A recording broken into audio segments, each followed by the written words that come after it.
Welcome to Chillin' 101. We hope this video helps. You begin by learning the 6 core question words and why each exists. Who for people, what for things, when for time, where for place, why for reason, and how for manner. Once you know these, make simple sentences and swap the missing element with a question word. For example, take she left at 5 p.m., change the time to ask, when did she leave?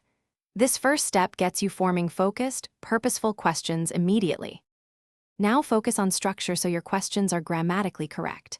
For open questions, put the question word first, then invert subject and auxiliary. Where is the book? When there is no auxiliary, insert do/, does/ did. What do you want? For modal verbs or auxiliaries, keep them right after the question word. How can I help? These patterns ensure clarity. Practice short examples until the inversion feels natural and automatic. Finish by refining tone and troubleshooting common errors.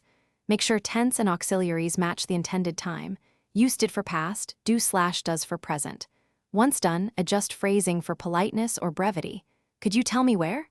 Versus where is it? If questions sound awkward, reframe the clause and test different auxiliaries.